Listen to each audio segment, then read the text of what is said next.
major contributor to Meek and Snowflake circumvention systems. And from his talk, I believe we will learn something about threat models for censorship and where and how cryptography can help for circumvention and maybe where it also cannot help. I'm very excited for this talk. David, please take it away. Hi, thank you very much. Yeah, I'm a little self-conscious speaking in a venue like this because, to be honest, cryptography has never come naturally to me. I know enough to do the kind of work that I do, but every bit of crypto knowledge I have is hard-won. On the other hand, I do know my stuff when it comes to censorship and circumvention. I've contributed to a lot of major internet censorship circumvention systems and have done a lot of research understanding the behavior and habits of real-world sensors. Okay, button, great. Part of this talk is just sort of general outreach because I want to show people the sort of potentials of this field. And I think we would benefit from having more cryptographic expertise and more cryptographic involvement. So really, I'm trying to serve a few different purposes with this talk. One is that I want to show you some rather cool attacks that have happened against deployed and important censorship circumvention protocols. These are significant protocols. They're socially important. They have millions of users, but I think these attacks are not very well known, and I just think they're interesting and more people should know about them. I also want to talk about fully encrypted protocols, or FEPs. It's a really cool topic that I just want to talk more about. And finally, I want to say, what is a censorship threat model? I want to give you an introduction to censorship threat modeling as someone who is experienced or knowledgeable about cryptography, and especially to help you get over some of the early pitfalls or some of the early misconceptions that I've seen people have when they start doing research in this field. So I want you to be able to get started, hit the ground running if you're interested in doing this kind of stuff. This talk is growing out of an essay that I wrote that had roughly the same purpose. There were all these attacks happening that I was following, some of them discovered by me, some of them I was just paying attention to. But all the discussion was happening in bug trackers and mailing lists and things like that. And I didn't want these to get lost. And so I wrote them up in a more formal way. But I think this is still a rather accessible document. If you want to read more at your own pace, you can see this document.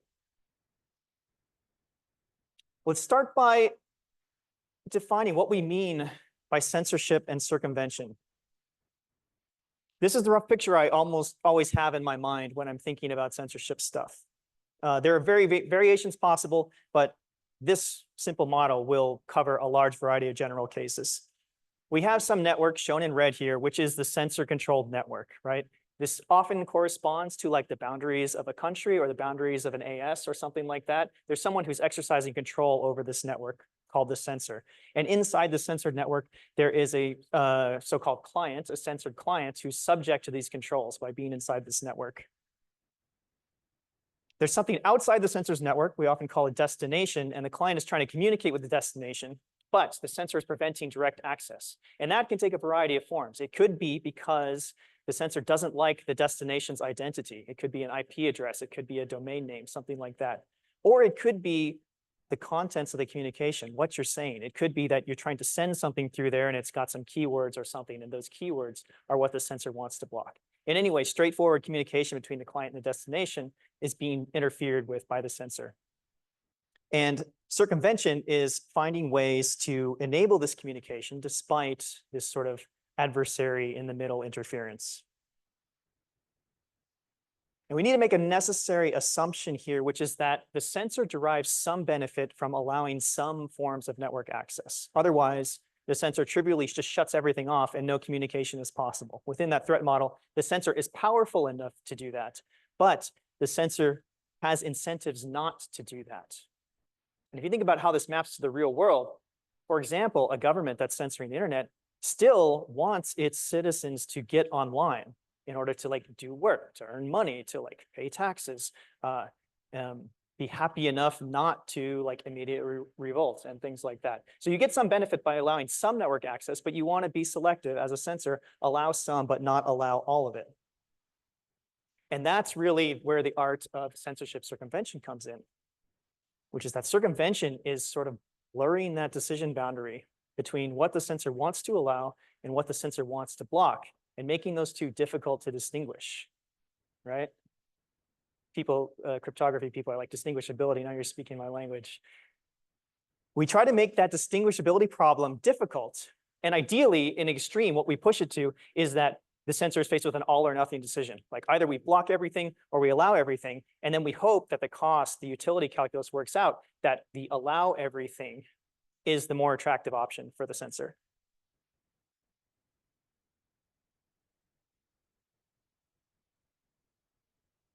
All right, you can think of a sensor, you can mentally model a sensor as a complex or a combination of a detection module and a blocking module.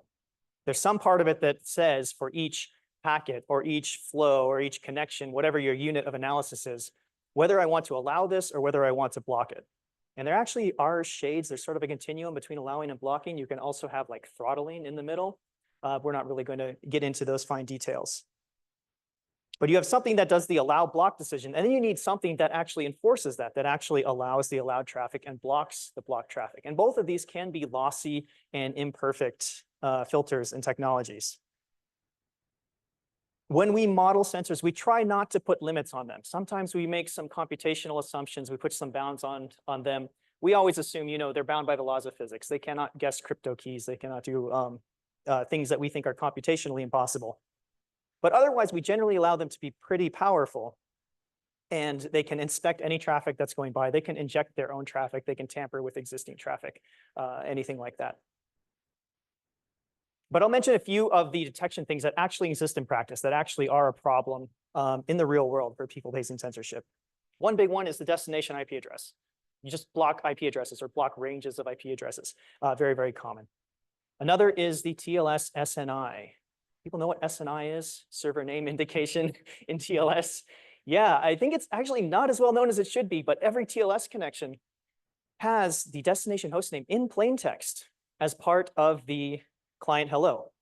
There actually are things that are in progress trying to obscure that. But this, if you want to take one thing away from this talk, this is the #1 means that is used to censor connections today. TLS SNI is like the absolute killer. It's so hard to work around the fact that the identity of the endpoint is baked in plain text with every TLS connection. But this is really big, and many countries practice SNI-based detection. The contents of your DNS queries. Lots of DNS is still plain text these days. And as that passes by the wire, you can just inspect and say, what name is being resolved? Is that a name I want to allow access to? Now, in addition, you as a sensor, you want to block access to that destination. But we model our sensors as being aware and adaptive. And the sensors know about circumvention, and they know about proxies. And therefore, they are also trying to block access to proxy protocols. Not only direct access, but there's a second order censorship problem, which is they're trying to block this indirect access. So they will also do things like look for IP addresses of known proxy servers, or look for byte signatures that are characteristic of proxy protocols. And the plain text keywords, this is less and less relevant these days as more of the internet becomes encrypted, but it still is a thing. For example, looking for certain fields in the URL part of an HTTP request, or if there's like a plain text chat, you could look for certain keywords passing by in the chat. Those other things that will get you detected by the detection module. After the detection happens, how is the blocking enforced? There are lots of ways that this happens, again, in practice. One is IP null routing, just blackholing IP addresses. That's an effective and a very cost-effective as well as effective way of blocking access. TCP reset injection. You have a TCP connection. An on-path attacker can inject reset packets and just tear it down. There's no like cryptographic protection against doing that. DNS response injection. If a sensor sees a DNS query go out with a name that it wants to block, it can actually send you back a fake DNS response, and it will have some useless IP address. And this actually is also very overwhelmingly popular. This happens in lots and lots of different countries. In Turkmenistan, for example, if you try to resolve a DNS query for a blocked domain name, you will get back a response that is for 127.0.0.1. It will say that's your A record for that name you just looked up. Curiously, you will also get back the legitimate response, which speaks a little bit to sensors' practical limitations, why they would be an on-path attacker rather than an in-path attacker. But that's another detail I'm not going to get into right now. Some places you will get an injected HTTP redirect, like a 301 or a 302 that goes to a block page saying this page is blocked. And often it'll just be packet dropping. This packet is suspect, we'll drop it. Or to enable to affect throttling. You may just drop, some fraction of packets. In general, the circumvention problem requires some sort of encrypted proxy. So you need the encrypted part and you need the proxy part. And that's because there's two things we're trying to protect. One is the actual content of the communication. So any plain text keywords, any proxy protocol signatures, anything like that, we need to encrypt or somehow obfuscate so it's not immediately apparent to the sensor. And then we need the proxy because we always need to do indirect access. We assume that the overt identity of the destination we're going for, that IP address or that domain name, is going to be blocked by the sensor. So we need some third party, some proxy to let us get around, right? So you need these two elements, generally some sort of encryption or obfuscation, we often say, and some kind of proxy.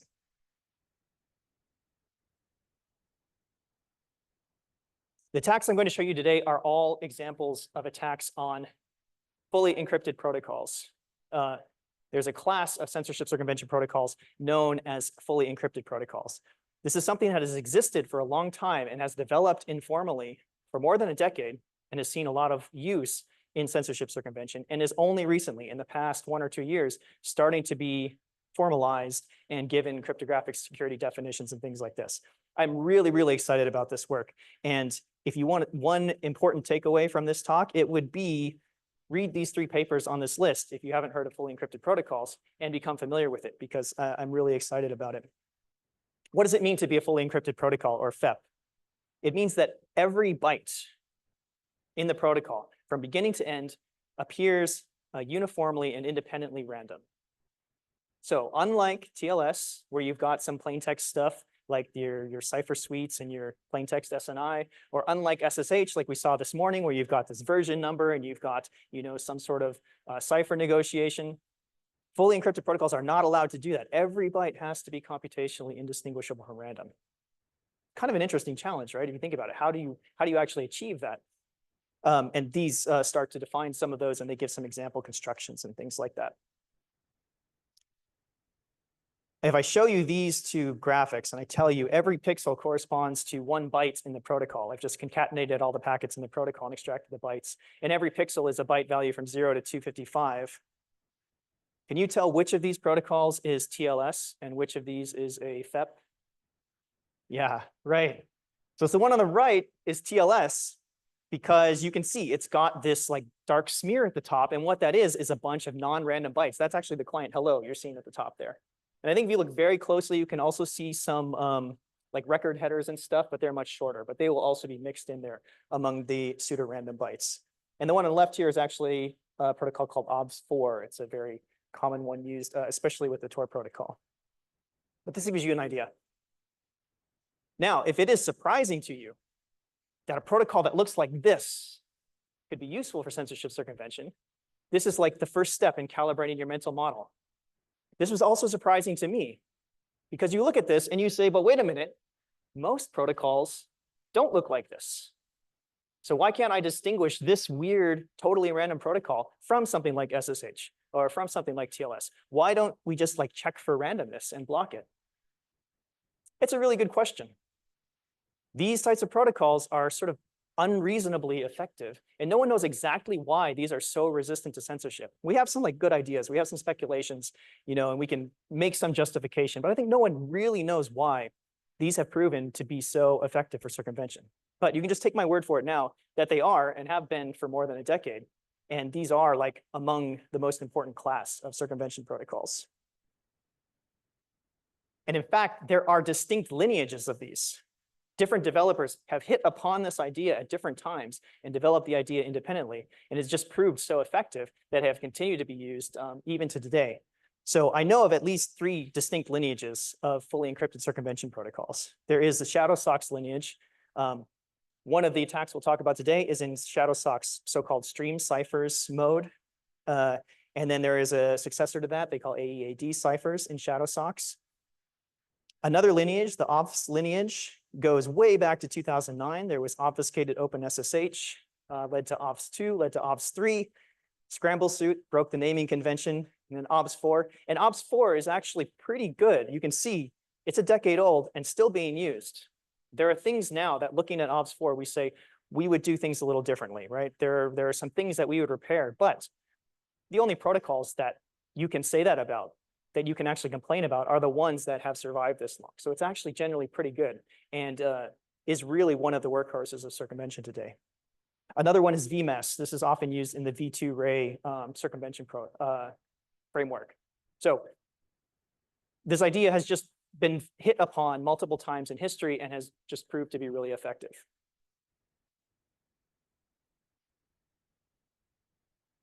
So take my word for it that these are good for circumvention, and also that in our threat model, we're going to consider any distinguishability from random. We consider that a break, like that's a flaw in the protocol. So the attacks here are generally going to be distinguishability from random, although in one case, the very first one we'll look at, it's actually much worse.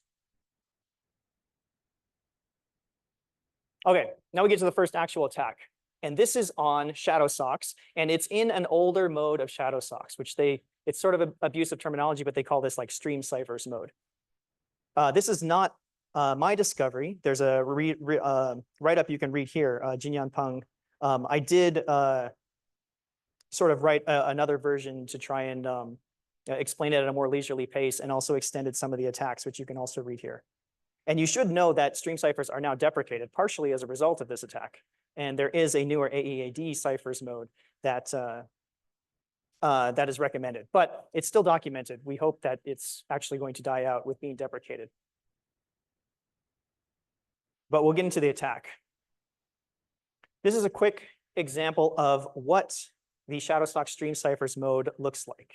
And what I like about this is it looks just like the first protocol you would invent in your first semester of learning cryptography, and you wanted to implement a proxy protocol, which actually probably is not that far from the truth in terms of its historical development. So both sides have a shared symmetric key. It's pre-shared in advance. And the same key is used to encrypt in both directions. And the key never changes. So the only thing that changes across different protocols is this random IV that happens at the beginning of the message. These all use stream ciphers. The first client to server message after the IV, you send a target specification, which is 7 bytes. The first byte is a literal byte 1, then there's 4 bytes for an IPv4 address, and then there's 2 bytes for a port number.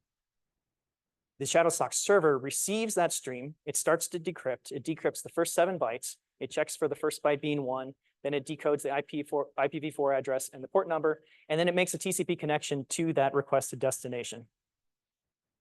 Now, it's actually a little more complicated than this. There are also constants for IPv6 addresses and host names. We'll just ignore that. We'll just assume it's only IPv4. And after it connects to that destination, it will just decrypt the rest of the stream and send it to that destination. Anything the destination sends back, the Shadowsock server will encrypt using the same key and its own independent IV and send back to the client. All right, pretty clear.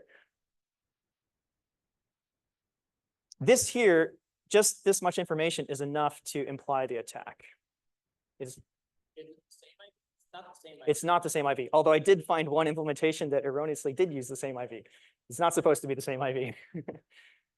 There's enough here to see the attack. It does require a little bit of creativity. One kind of creative attack, which is not the one I'm going to emphasize, if you send just random bytes to a Shadowsock server, notice there's no authentication or authenticity anywhere. There's no MAX or anything like that. If you send random bytes to a Shadowsock server with probability 1 out of 256, that first byte will decrypt to a 1, and it will try to initiate a connection. So you actually have a timing side channel. You can just send a bunch of random bytes, and if you see it takes longer in 1 out of 256 cases, again, I'm ignoring some details here, you can say, oh, this is likely a Shadowsock server. So that's a genuine attack, but that's not the one that I'm going to show you, which is much more devastating. Here's the idea. We have no integrity protection, and also we have the same key being used in both directions. Those are kind of the keys to this. Also, maybe I didn't emphasize this, but we are using stream ciphers, as the name suggests, and they're malleable, right? You can just XOR them from outside. What we're going to do is take a previously recorded server to client stream, a downstream. We're going to replay it back in the upstream, the client to server direction. Now, what happens when we do that? So there's a difference. I wonder if I can go backwards. Yeah. Notice there's a difference. In the client direction, we have that target specification, those 7 bytes. In the server to client direction, we don't have that. So what happens when we send that to the server as if it were a client stream? Well, the server is going to decrypt it. It will still decrypt and decrypt those first 7 bytes and see, Does it look like a target specification? Does the first byte decrypt to a 1? And if so, I'm just going to connect to whatever this IP address and port is. So this is kind of weird, right? You've got this host out there that you can send ciphertext to, and it will decrypt it, and it will send it somewhere on the internet, right? Whatever those bytes decrypt to, it's going to send it there, with the caveat that the first one has to be a valid adder type, that constant byte 1. The full attack here, though, is that if you know, or you can guess the first 7 bytes of the plaintext, you can modify it so that those first 7 bytes decrypt to an IP address of your choosing. So let's walk through the way you might develop this attack. Here's a previously recorded server to client stream, right? This is genuine, but of course it's fully encrypted protocol. It could just be like pseudo-random stuff. I've omitted the IV here.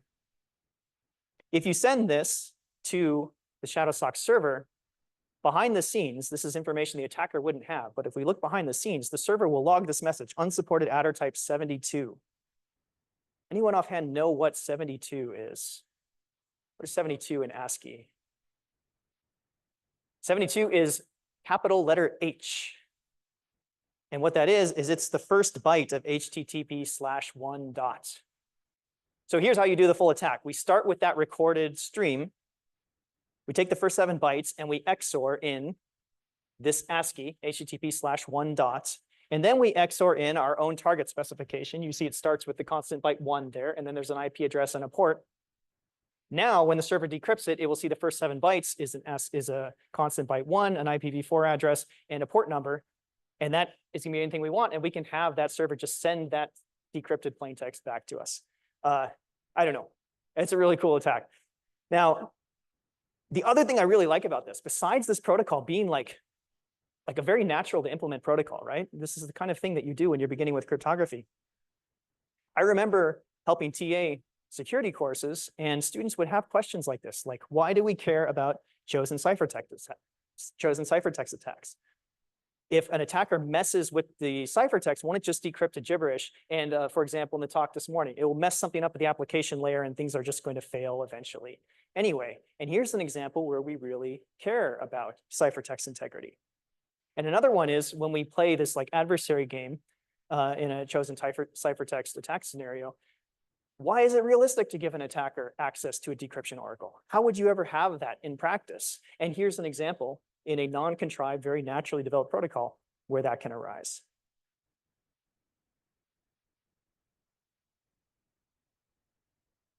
All right, we're going to move on to the next batch of attacks. And this is in the OBS4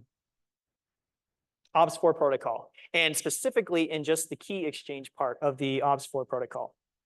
So OBS4 was developed around 2014, and it was developed specifically in response to the known problems in some earlier FEP-like circumvention systems. And so it is much better cryptographically than a bunch of ones that went before. So it has forward secrecy. It starts off with an elliptic curve Diffie-Hellman exchange to do an ephemeral session key. It has server authentication. It has integrity protection with one caveat I won't get into. And it has another property, not really cryptographic, but very important for circumvention protocols called probing resistance.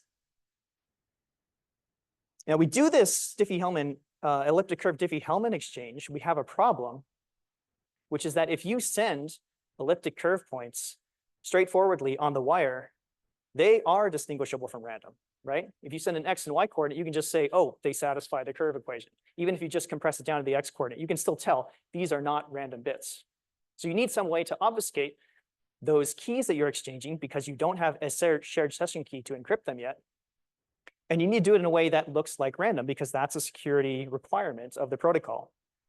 So how do we do that? There is a protocol called, or an algorithm called Alligator that does exactly this. It maps from elliptic curve points to bit strings that are indistinguishable from random and then back again. So OBS4 uses this algorithm to take its Diffie-Hellman shares, turn them into pseudorandom bit strings, and then exchange those. So the whole protocol still looks like uniformly random. And we call these representatives, the byte string representation of the public key points. OBS4 is another protocol that's really important. These are the top circumvention protocols that are used to access Tor. Tor is one of the places where a lot of circumvention technology is developed. And OBS4 is number one. Little hint, when you're interpreting Tor graphs, they're often misinterpreted. The numbers here are not like unique users per day, they are average concurrent users. So if this is at like 80,000, that means at any given time, on average, there's 80,000 people using OBS4 to access Tor. So it's very important, and it's not used only by Tor. I just use Tor because that's what I'm most familiar with.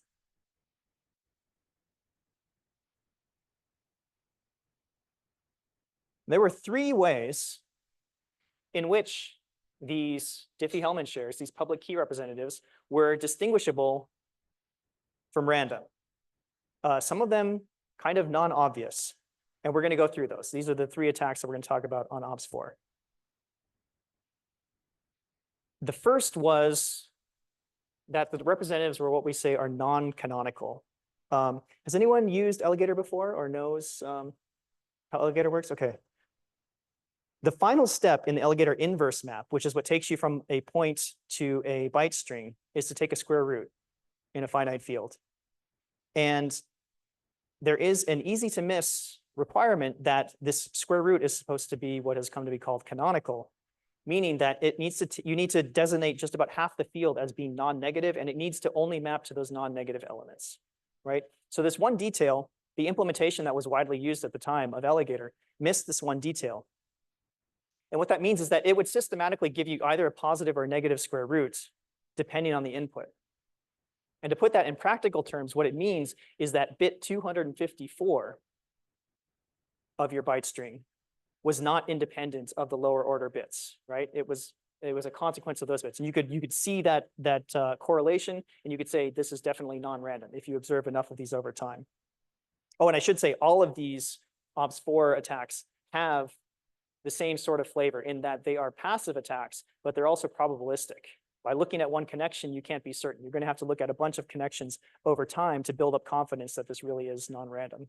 In this case, you've got a 50% chance of increasing your confidence at each iteration.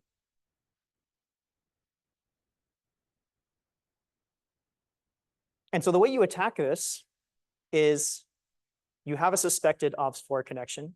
You take the part that corresponds to the public key representative, interpret it as a field element, square it, and then take the square root again using the same non-canonical square root algorithm, the same incorrect algorithm that was being used in the implementation. Now, if it is one of these flawed implementation of Alligator, one of these flawed implementations of OBS4, the input of that operation will match the output 100% of the time. If you're just given random bits, the input will match the output 50% of the time, right? So it's that sort of distinguishing attack. All right, the next attack, you can maybe argue whether this is a crypto attack. I say it kind of still counts as a crypto attack. When you do the Alligator inverse map, it has a 254-bit output, and that's if you're using the natural way of doing this canonical square root algorithm, right? Because they're always going to be positive, the sign bit's always going to be 0, so you have 254 bits of output. But when you're programming, you don't really have a 254-bit data type, right? What do you have? You have an array of 32 bytes, 256 bits. Like that's what's convenient to program with. And because of sort of a lack of understanding of responsibility or unclear API boundaries, nothing was touching those top 2 bits.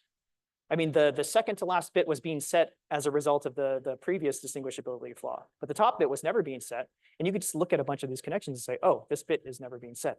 That's clearly non-random, right? Here's an example of a remote tester that I wrote for this, testing some of the OBS4 bridges available for Tor at the time. And you can see the top 2 are fail because they always return 0.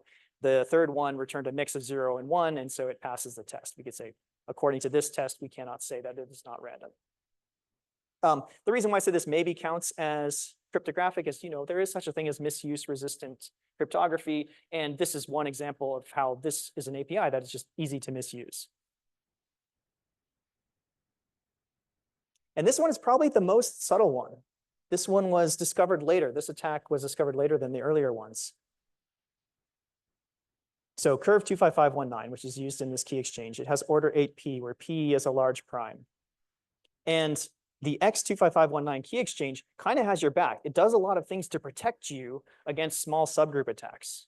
So the base point of X25519 generates the subgroup of order P. And by convention, private keys of X25519 are clamped to be multiples of 8, so that even if you get some other random point, you'll still end up on the order P subgroup.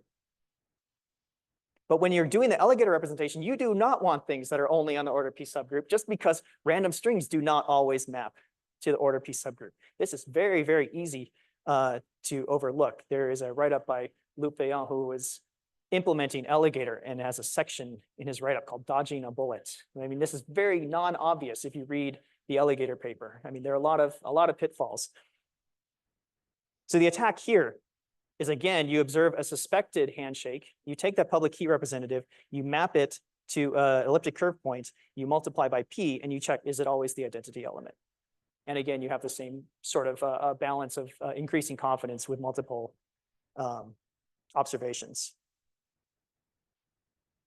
Speaking of this, if you are doing Emily implementation work with Alligator, there is a website, alligator.org, which is by a third party, Luc Vaillant, who was not one of the original Alligator authors, but has done a tremendous amount of work in trying to popularize it and explain a lot of these pitfalls and things like this. I definitely, my own understanding would not have been good enough to discover or understand some of these attacks in OPS4 without this resource. And this is a case where if you see Alligator being used in any other actual implementations, you should check for these issues, because unless the implementers have taken unusual care, they're probably vulnerable to these or similar issues. All right, so here's where we tie it back to censorship threat models in practice. What was the effect of these? Well, okay, Shadowsock's stream ciphers are kind of dead, right? But Shadowsocks continues on. It still has a large and thriving development community. OPS4 continues on. OPS4 is still one of the most widely used circumvention protocols, and fully encrypted protocols are probably the most important single class of circumvention protocols, even though there are many, many different kinds.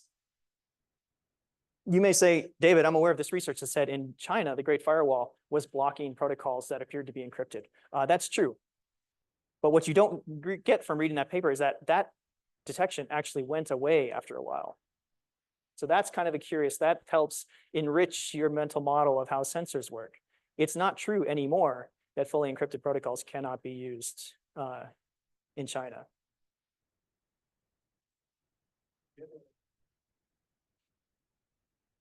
Yes, let me come back to that.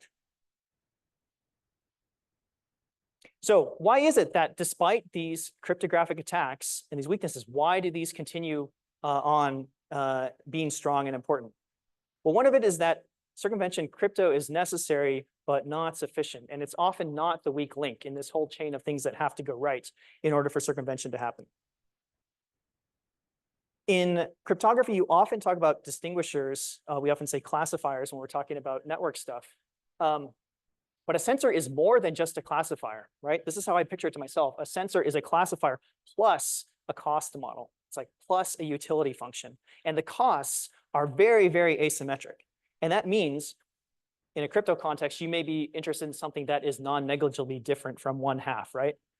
But in a circumvention context, if we get a false positive rate of 0.1%, that's like we win, right?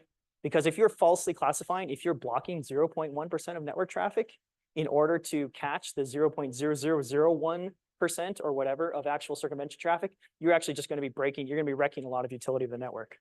So there's this huge asymmetry, and that's one difference between cryptographic and circumvention threat models. We see this in practice by sensors almost always preferring allow by default rather than deny by default. And that's almost universal across the world. And another thing we see is that sensors, for whatever reason, they hate applying attacks like those OPS4 attacks I showed you. Those ones that require maintaining state or correlating multiple different connections over time. If a sensor has an attack where they just have to look at one packet, like a DNS response injection, they will do that. If they have an attack that requires reassembling a TCP stream, it's like, oh, okay, but I'm only going to reassemble like the first 10 packets, right?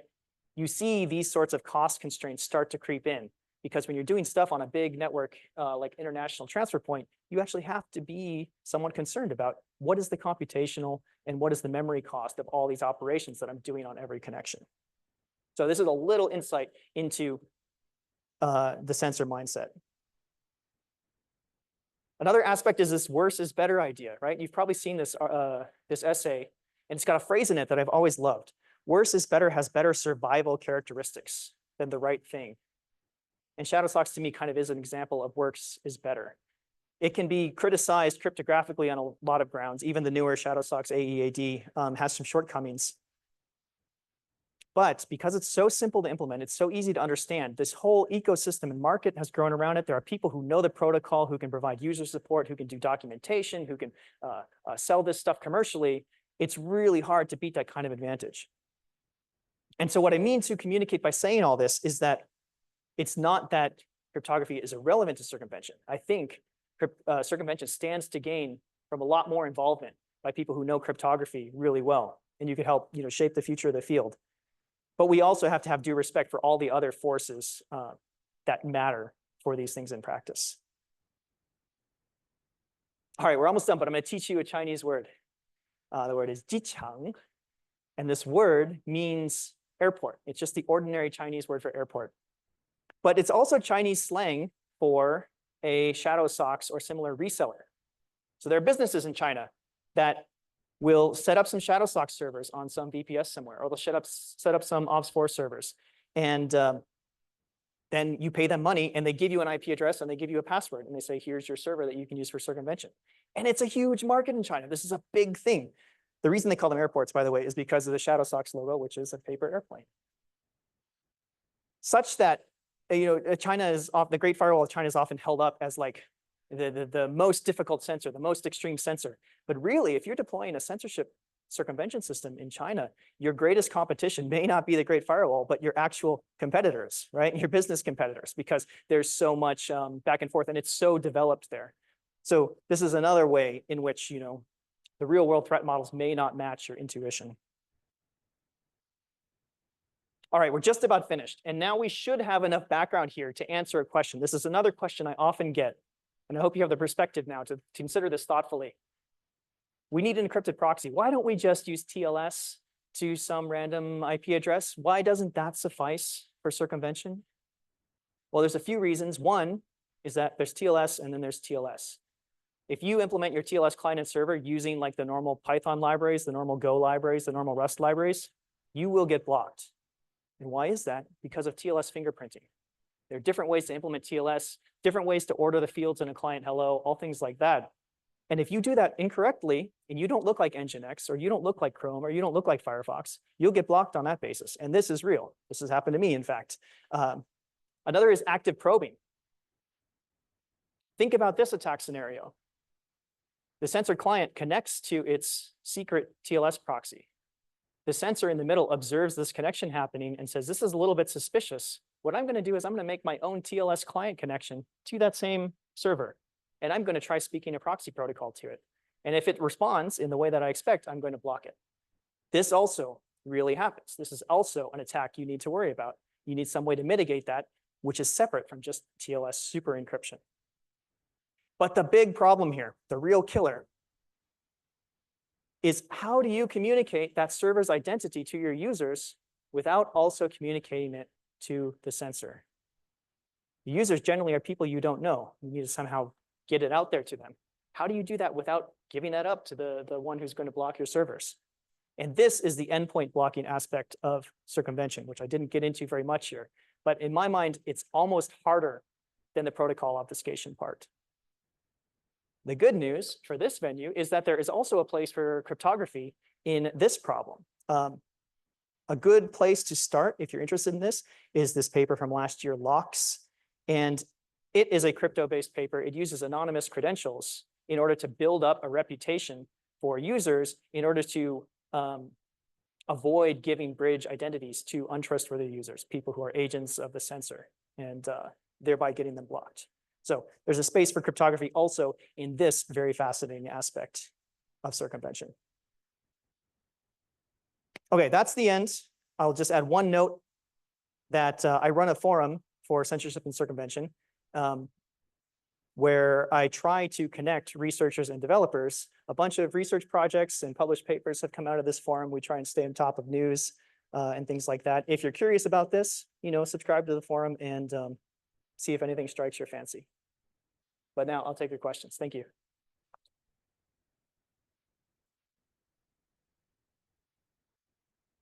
Last before, please raise your hand and we will get a mic to you. We started a little bit late, so we will do a few extra minutes for questions.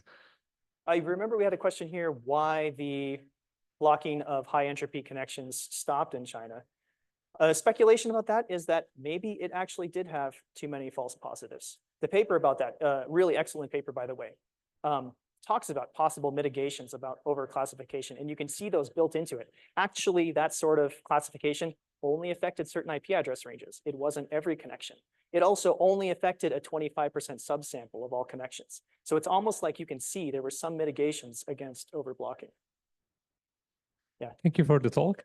So you said about TLS, like using TLS being problematic because of fingerprinting, active probing, and the distribution of like the IPs of the nodes. Yeah. But aren't these all problems that are like the same or should be even worse for OPS4 endpoint? So like OPS4 is for sure fingerprintable against TLS. Yeah. And active probing should be the same as TLS if you distribute the keys for your TLS. Right. proxy. Thank you for that clarifying question. That maybe wasn't clear in what I said. I didn't mean to say TLS was especially susceptible to those attacks, just that it is, no more resistant to those attacks than anything else. And that's why TLS would be insufficient on its own. The only advantage OPS4 would have in that scenario is probing resistance, because that was a design requirement of OPS4. If you don't know the server's secret identity in advance, it will not respond to you if you just make a TLS connection to it. That's the idea behind probing resistance. Makes a lot of sense. And what about TLS with mask and other like tunneling over TLS? Yeah, protocols? Another very excellent question. TLS, in fact, is hugely important for circumvention. I've used TLS in some of my circumvention systems. You do it if you cover all your bases and you do all these things right, you can do TLS. It's just that if you do things naively, it's not sufficient. Makes sense. Thanks. Thank you. For shadow socks, it looks like some of the crypto failures were mostly due to a composite order elliptic curve group, which is curve to 5519. Could we just use a prime order group like Peach56 or even something that's kind of backwards compatible to a point, which is Ristretto, which is built on top of curve to 5519? Let's see. I think you're almost getting beyond the bounds of my knowledge here. I know that there are some requirements on the curves that are suitable to use with Alligator, because I think this is more an issue to do with the Alligator encoding than with the curves itself. Okay. I know there, if you read the Alligator paper, they have requirements of like what sort of curves are suitable. Now, there have been advances in this sense, and one of the papers that I list here, obfuscated key exchange, I think would probably be the best place to look at that. And they also consider things like post-quantum security and things like that. Thank you. That's probably the next generation. So you've been talking about fully encrypted protocols where the content is supposed to be indistinguishable. Yeah. I'm wondering if there's some work on trying to distinguish based on the size of the packets or timings or things like this. Does it make sense? Yeah, very good. This is actually a really fascinating and current topic. For many years, I have sort of deprecated these types of classification because it used to be very popular, especially among program committees. They're like, what are you doing against traffic fingerprinting? What are you doing against obfuscating packet sizes and timing? Sort of what we think of as like website fingerprinting attack models. And I think it is still correct that you should basically ignore that issue until you have covered all these other fundamentals. But it is something that is becoming more and more important. And for example, there is a recent thread on the forum from this April about possibly the first time I'm aware of this type of classification being used in practice. There's reliable documentation of it having been used on some ISPs in Russia starting back in April, where you could send random bytes, and if you send them in with certain thresholds and a certain amount of like a slop is allowed, that seem to map onto TLS, the sizes of client hellos and things like that, your connection will get blocked.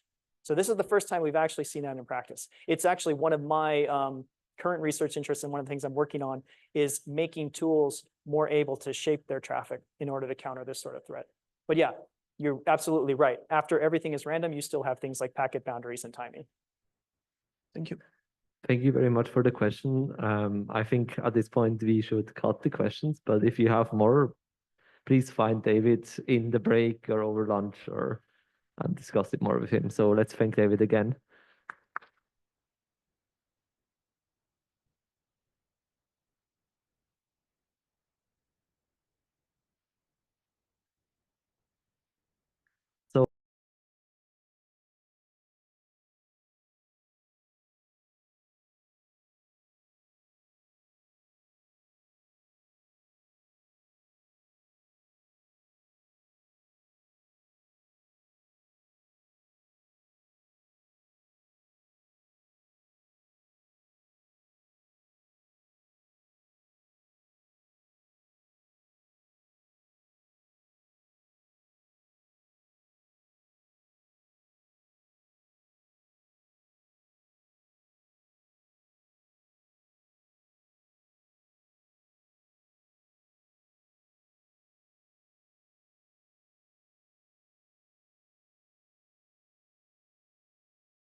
First time at WAC7, and so I'm very excited to be here. My name is Josh Brown, and today I'm going to be talking about the research that I've been conducting with Professor Paul Grubbs of the University of Michigan on STIR/SHAKEN, a looming privacy disaster.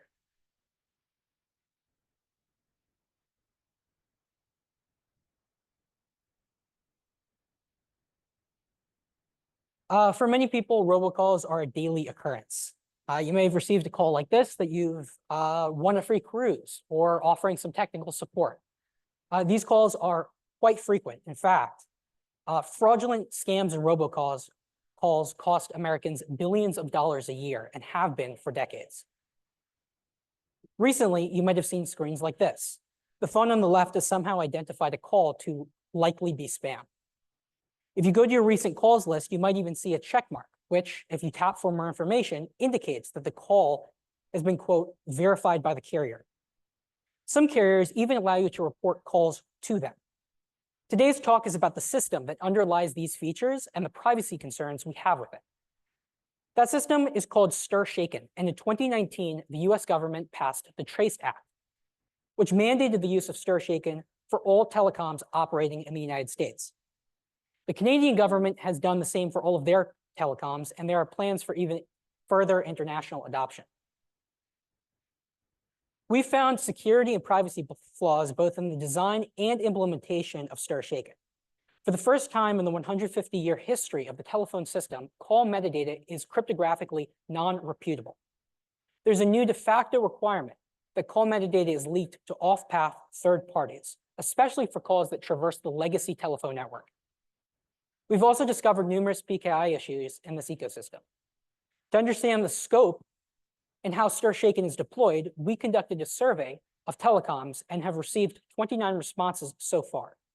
We are in the process of developing solutions to these problems, particularly a new signature primitive with novel properties, and we're working with industry professionals to ensure compatibility with the ecosystem. Why don't we start with some background on how phone calls actually work? Telephone calls look a little something like this. If Alice wants to place a call to Bob, she'll begin by dialing Bob's phone number, and then she'll contact her provider to place a call. The provider will then route the call through what we call the publicly switched telephone network, or PSTN. The PSTN is the network of telecoms that form the telephone network. There are many intermediaries between the origin provider and the destination provider. The PSTN is a distinct network from the internet, but many carriers will use the internet to communicate between them. We call this VoIP, or voice over IP. In our diagram, we use the VoIP cloud to represent calls that use exclusively VoIP technology. VoIP uses the session initiation protocol, or SIP, for setting up and tearing down calls. Media uses a completely different protocol and isn't important for this talk. What is important is the first SIP message, which is called the SIP invite message. Let's quickly take a look at the SIP invite message. This is the header of a SIP invite message for an example call from an AT&T number to a Verizon number. We'll notice that there's a to header indicating the destination of the call, which includes a phone number at a company, at a domain, in this case, AT&T. We'll also notice that there's a from header indicating where the call is originating from. In this case, it is a Verizon phone number. This field is trivial to spoof, leading to the rampant fraud in this ecosystem. Legacy hardware, which is still widespread in the telephone system, uses analog TDM-based protocols. The TDM equivalent of SIP is SS7. Many calls use a mix of both SS7 and SIP to arrive at their destination. In our diagram, we use the TDM cloud to represent any call path with any amount of TDM infrastructure. So again, we have the VoIP cloud for calls that use exclusively VoIP technology, and then the TDM cloud represents either a mix, generally a mix of VoIP and TDM infrastructure. The call traverses the PSTN using either SIP or a combination of SIP and SS7, arriving at the destination provider where it's forwarded to Bob. Bob can then choose to answer or decline this call. Which brings us to what is STIR/SHAKEN. STIR/SHAKEN is a suite of protocols that allows providers to attest to the identity of caller and callee, as well as other call metadata. STIR/SHAKEN forms part of a reputation system for providers, making it easier for governments to punish those who attest to fraudulent callers. In the United States, over 900 telecoms participate, with about 37% of all calls signed, and that's increasing every day. We'll begin by discussing how STIR/SHAKEN works over voice over IP or VoIP. Firstly, all providers using STIR/SHAKEN are issued a certificate key pair by the policy administrator. Technically, there are a little bit more steps involved, but for purposes of this talk, we'll just say that that's how it's done. The origin provider relies on an authentication service who possesses their private key to sign call metadata. The origin provider sends call metadata to the authentication service for each outbound call. The authentication service will then return a signature over that metadata. The resulting signature along with the metadata itself is inserted into what we call a passport. This passport is then inserted into a new header within the SIP invite message in the form of a JWT. The SIP invite with the passport traverses the PSTN, arriving at the destination provider via VoIP. Once the SIP invite message arrives at the destination provider, it is forwarded to the verification service for verification. The verification service verifies the signature. And then finally, the destination provider forwards the attestation to Bob. Bob's phone will now display an indication such as the check mark from before. Note that the attestation that is sent to Bob does not include the passport itself. It just includes basically an indication of whether the destination provider has received a verification from the verification service of the passport signature.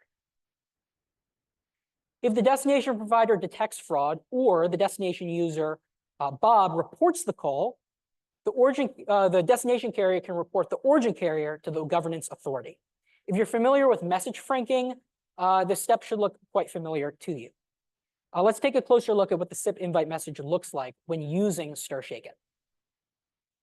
This is the same call from before, but now with STIR/SHAKEN. We'll notice that there is a new identity header, which includes this JWT passport. Let's take a look at that JWT. The first part is the header. It specifies the algorithm, which is always ECDSA for STIR/SHAKEN, and a URL to download the certificate that can be used to verify this passport. Then we have the payload. The payload includes an attestation level. The different levels of attestation aren't super important for this talk. All that I'll say is that there are 3 levels of attestation, A, B, and C, which refers to the confidence level that the signer has that the metadata is actually accurate. For most domestic calls, A will be used, which is the strongest level of confidence. The payload, most importantly, includes the originating telephone number, the destination telephone number, and a timestamp to prevent replay attacks. Finally, the passport includes a signature over the header and the payload. But there is a big problem. Calls that use the legacy TDM infrastructure can't use this approach because passports aren't compatible with legacy SS7. The solution is called out-of-band stir shaken. The basic idea is that passports are uploaded to a Dropbox service while the call goes through TDM. Before entering a TDM section of the call path, a provider will upload the passport to a call placement service, or CPS. In this diagram, we're using the origin provider, but technically it can be any provider prior to that SS7 or TDM section. The call placement service then replicates the passport across the entire national network of CPSs as the call is traversing the PSTN. After the call arrives at the destination provider, they retrieve the passport from the CPS network. Again, this can technically be any provider after the TDM section, but for purposes of this talk, we'll just talk about the destination provider. The destination provider then will convert the call to SIP and insert the passport back into a SIP invite message. Okay, that was a ton of information. Let's just quickly review. Calls traverse the publicly switched telephone network, or PSTN, either using VoIP or a mix of VoIP and legacy TDM infrastructure. SIP, or the session initiation protocol, is the signaling protocol and doesn't do media. Stir shaken is a protocol that is used to attest about the caller identity as well as other call metadata. The metadata is inserted into the SIP invite message in the form of a JWT, and out-of-band stir shaken is used when when TDM technology is used anywhere on the call path. Providers upload passports to the CPS network and then retrieve them once the call traverses legacy sections. Now that we understand how what stir shaken is and how it works, we can now discuss the privacy flaws we've discovered. The first flaw is deniability. As we alluded to before, stir shaken passports are non-repeatable cryptographic evidence that a call was placed. Anyone with possession can convince anyone else that this call was placed. This is worth emphasizing that prior to stir shaken, there has never been publicly verifiable cryptographic evidence of a call. But who cares? It turns out that deniability is an extremely important property for privacy. Call logs are already targets for theft, and adding cryptographic evidence that can be verified publicly incentivizes more theft because the data is now more valuable. I'll just note one interesting example from HP. Basically, there was somebody leaking information from HP internally. This goes back a few years. You can read it a little bit more if you're interested, but there was someone leaking information to the press, and the CEO or director wanted to figure out who was leaking that information. And so they hired a private investigator. The private investigator called the telephone companies of all of the C-suite executives and basically social engineered their way into getting all of the call records. And through that, they were able to discover who was actually calling the media. And so this was successful. The private investigator was successful in actually obtaining these call records. There's also been a lot of call records that have been stolen from various different telecoms. And most recently, you might have heard of an extremely large breach by AT&T, one of the largest breaches in their history, resulting in over 110 million people's call records with call metadata leaked. In fact, this was the second AT&T breach this year. In March, an additional 73 million customers' records had been leaked as well. So this is a real issue. And the deniability problem is worth comparing and contrasting with another widely recognized deniability issue, DKIM signatures for email. Like stir shaken, DKIM is a system to prevent spam and spoofing. The details aren't super important, but DKIM involves signing emails. This signature lets anyone verify that an email was actually sent. You may recall an example that epitomizes the deniability problem, which was during the 2016 Hillary Clinton email scandal. Clinton was a US presidential candidate when over 20,000 pages of her emails were leaked in a spear phishing attack. The emails were released by WikiLeaks, and WikiLeaks was able to validate the authenticity using these DKIM signatures. This was, again, only possible because these emails were signed with non-repeatable DKIM signatures. So as I said, anyone with possession of the passport is able to prove that the call took place. So how many different parties have access to the passports? It turns out that calls placed over the PSTN often traverse many different carriers before arriving at their destination. Each one of these intermediaries receive the passports in the clear. Furthermore, providers on the internet rarely use TLS to communicate, meaning that any internet network hops between them also have access to these passports. If a third-party verification service is used, they too have access to the passports. And based on data from our survey, destination providers often store SIP information long after a call has concluded, for weeks or even months after. This kind of makes sense that they do this because passports are used as evidence for reports of spam calls. So you'll want to hold on to these passports in case a user then reports a call to you so that you can use this information to report the origin provider. And if out-of-band stir shaken is used anywhere on the call path, all CPSs in the entire nation have access to these passports as well. Needless to say, passports are available to a lot of different parties. The second problem that we've discovered is widespread data leakage. Nearly half of all telecoms use third-party authentication and verification services. Third parties have access to all metadata. This includes the origin telephone number, the destination telephone number, and the timestamp. But IETF drafts exist that greatly expand the amount and type of metadata to be stored in passports. In fact, this can include names and birth dates and even physical addresses. It might be obvious that we want to that metadata is sensitive, but we truly want to convince you. How many of you have called one of these organizations? How would you feel about sharing your records with everyone in this room? Consider a whistleblower or another vulnerable caller. This is such a key point that we want to dwell on it for a second. Many people use other apps such as WhatsApp or FaceTime to call friends and family. But some of the most sensitive calls that a person makes in their life will occur over the traditional telephone network. There's also metadata leakage at every step in the out-of-band system. During the publishing phase, a post request is made to a URL including the destination and origin telephone numbers. The CPS therefore learns this information merely from the uploading process. Once the passport is uploaded and fanned out, all of the metadata is within the passport is exposed to the entire national network of CPSs. And then finally, when the passport is retrieved, the URL again contains the destination and origin telephone numbers. As currently designed in each of these steps, stir shaken for TDM requires metadata leakage to off-path third parties. Due to the creation of an entirely new PKI system, unfortunately, stir shaken suffers from many of the same issues that plagued the web PKI in the past. There's no certificate transparency. This is especially problematic because this ecosystem also has significant certificate misissuance problems. For example, a high number of certificates are non-spec compliant.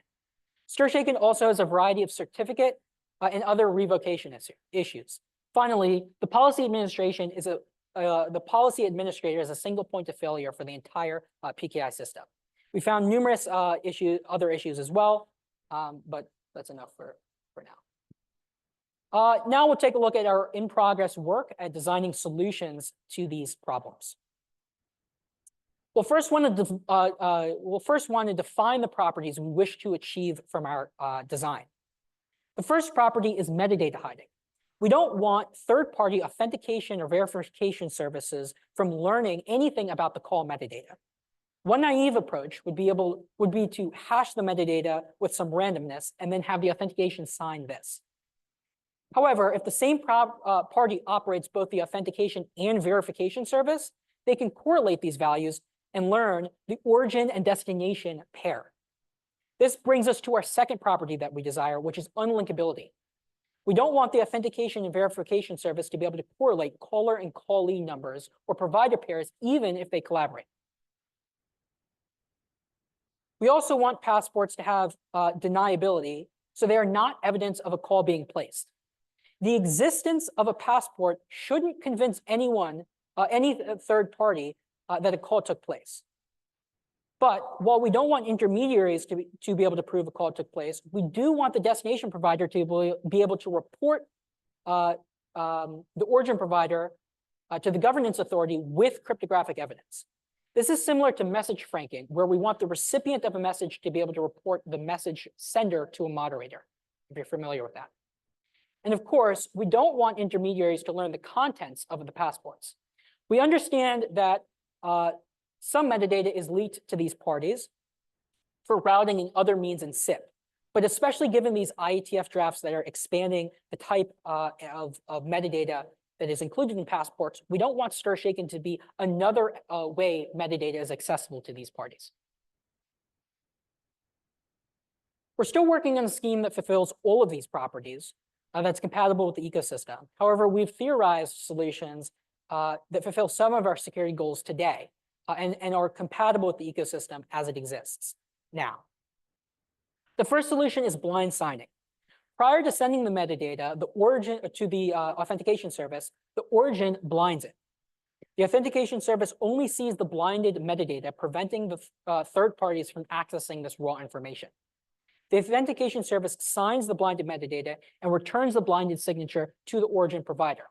The origin server can then unblind the signature and insert it into the passport.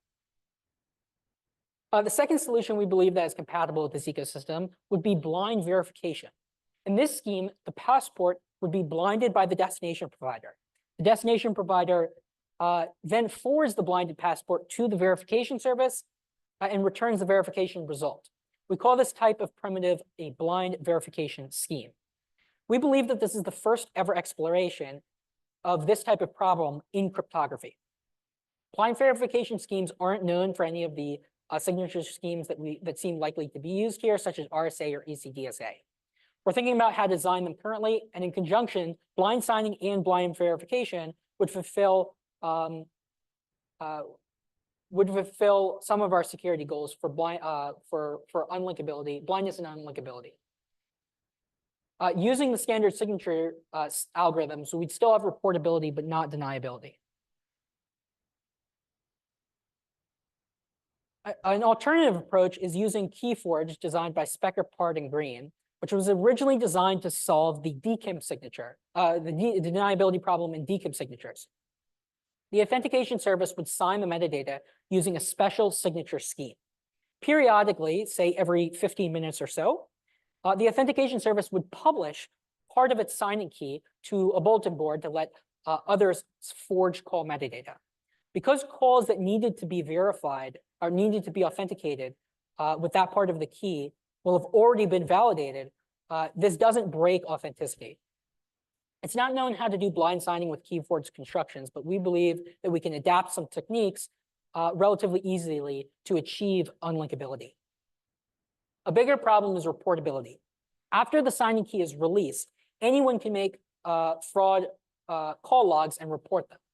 We're working on extending KeyForge to allow for reportability.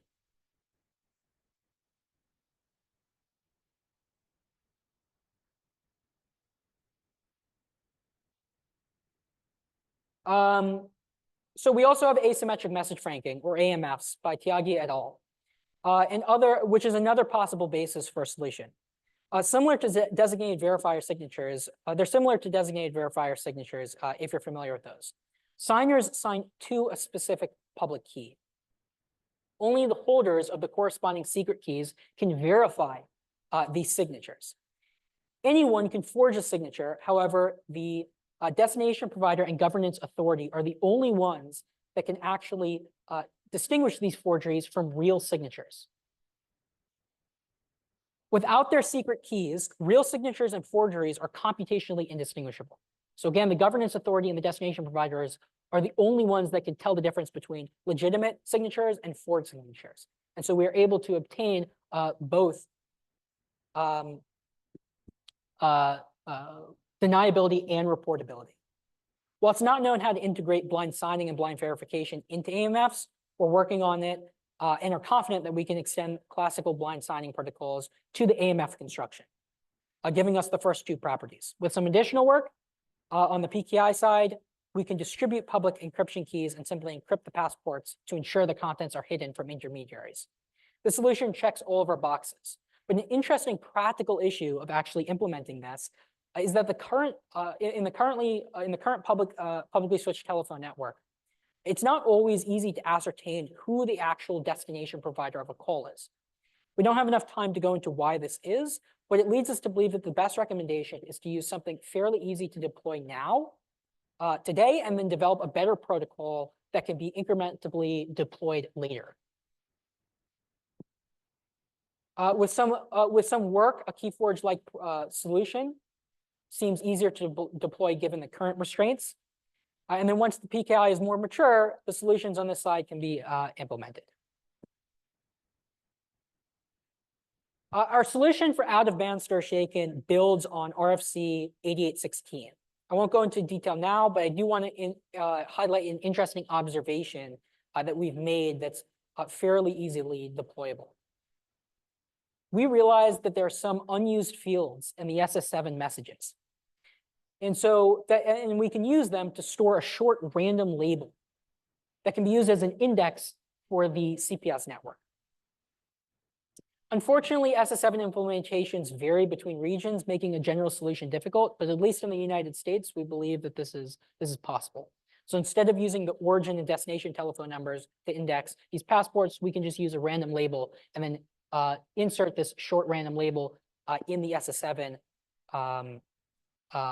message, and so it can go through TDM and arrive at the destination provider, and then the destination provider can then retrieve the passport using this random label as opposed to the origin and destination phone numbers.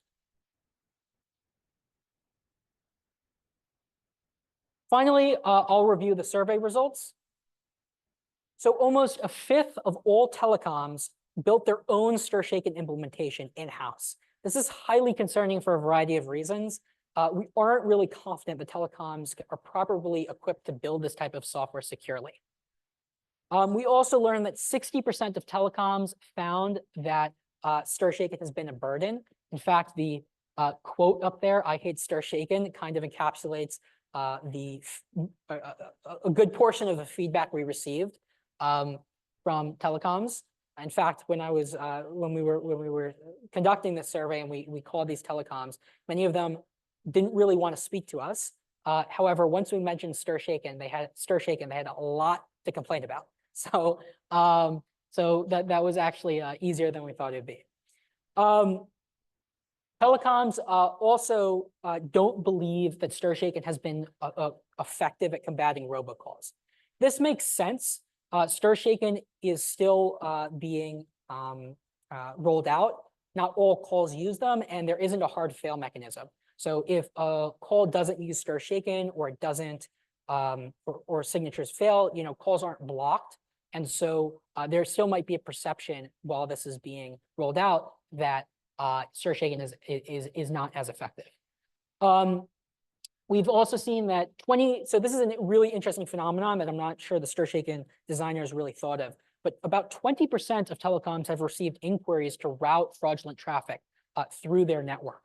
So if your network, for example, is kicked off of the telephone system because you keep on signing fraudulent calls, as stir shaken is supposed to prevent, so you've lost your reputation, you've been kicked off, you might contact a provider that has a good reputation and ask them, hey, we'll pay you a lot of money if you send our fraudulent traffic.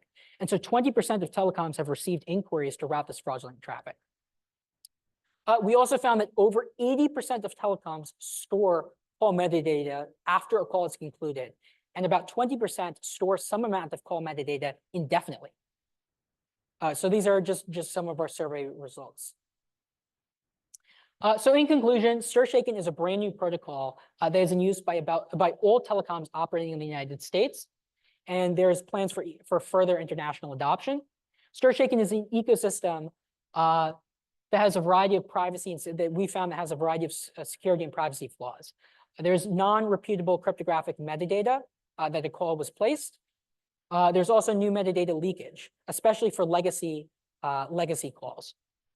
We've also discovered numerous PKI issues, and we're in the process of designing solutions to these problems using blind signing and blind verification, as well as deniable signatures, and improving the out-of-band stir-shaken protocol.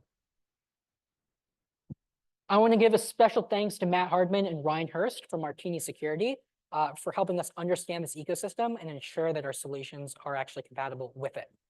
I also want to thank Yunsong Ji from the University of Michigan for helping conduct the survey. And we have our contact information there. We also did a podcast on security, cryptography, whatever, if you're familiar with that. And there's a QR code if you'd like to listen there. I want to thank everyone for listening, and I'm happy to answer any questions.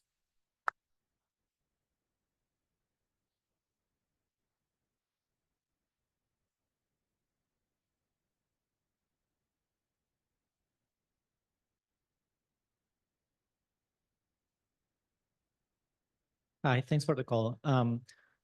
Sorry, the talk, of course. The protocol was it had quite a few moving pieces, so I might be getting this wrong.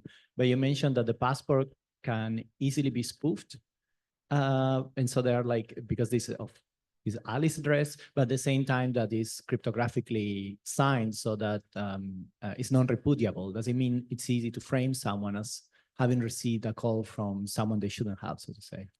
Good question. So I'll answer that in two ways. So without any signature, so without stir-shaken being used at all, anyone can just spoof these phone numbers. And so, and there's no verification, there's no mechanism to validate or verify that this is a legitimate user that's using this telephone number. And so the entire idea behind stir-shaken is that providers that have relationships with their customers will attest to the phone number that is being used. And this goes into the attestation level, the A, B, and C, if you recall. And so A-level attestation basically means that the provider has a very strong relationship, a direct relationship with the customer, and is able to attest to the fact that this is the actual phone number that is being used.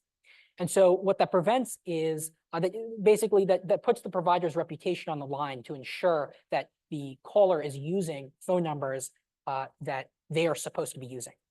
So that's kind of the idea behind it. Does that answer your question?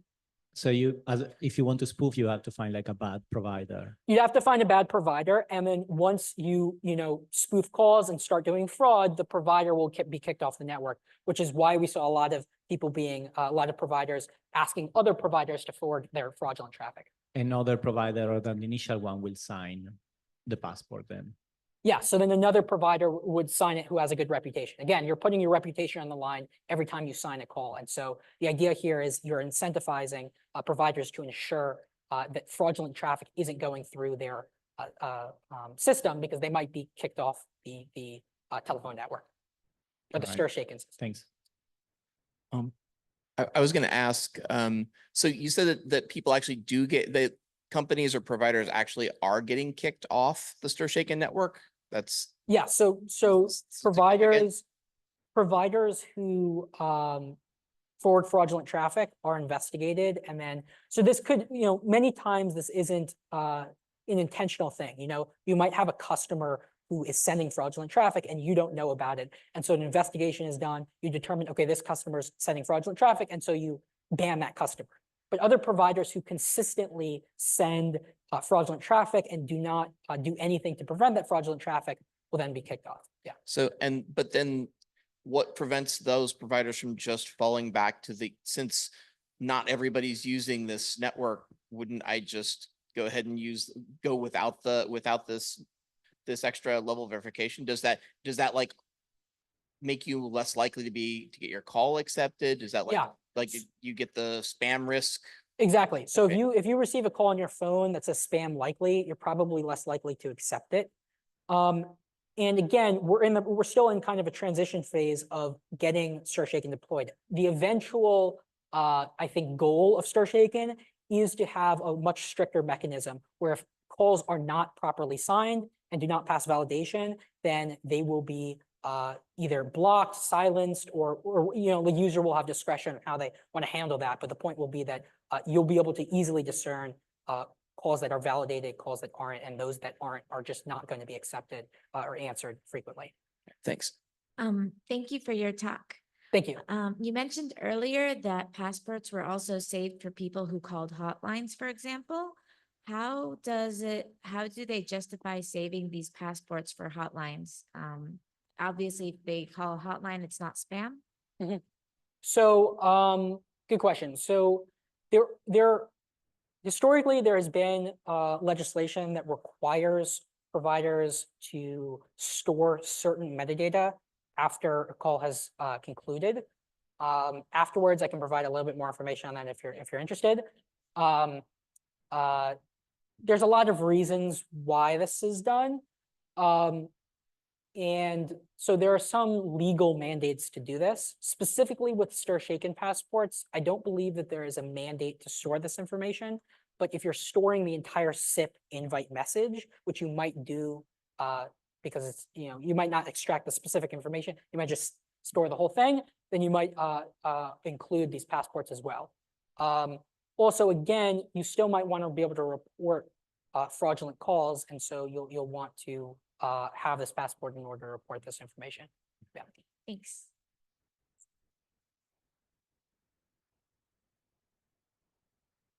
Okay, so we just talked about the possibility to spoof a phone number, and let's say there's a company that I don't like, and they maybe have a hotline.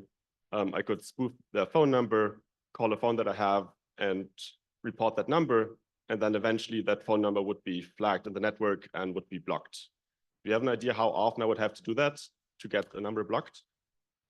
Sorry, so you're saying that you spoof your phone number and then call somebody repeatedly, and you want to get I call my own phone and then I report that number, and then eventually that number will be blocked on all of the network, right? So the idea here is we don't necessarily want to block by actual phone number. We're blocking on the fact that a call isn't signed or signed improperly. And so if I, spoof my phone number and I'm not able to obtain that signature, that stir-shaken signature, then my calls are completely unverified. And so I think it would be a mistake to just block phone numbers like that because of how easy it is to spoof them.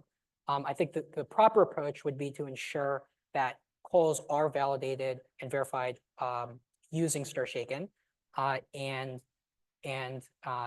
that would kind of prevent I think the problem here, unless I'm missing understanding.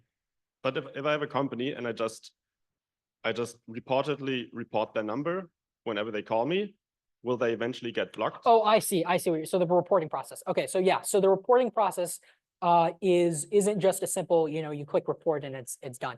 The reporting process is much more in depth and generally involves a few different bodies in which they're going to actually look at if they're receiving a lot of calls about a certain provider. Again, this is the reputation system for providers, not for individual callers.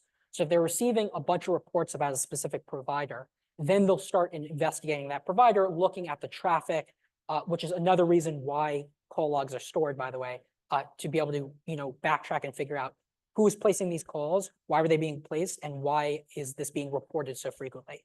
And so that is how we might detect that there might be a fraudulent customer. Maybe again, in a large part, there might be a fraudulent customer, but the provider isn't intentionally sending a fraud. And so once they know that or are informed that fraud is coming out of their network, they investigate it internally as well and determine, okay, this customer is sending fraud out of our network, so we're going to boot them. So that's part of the system.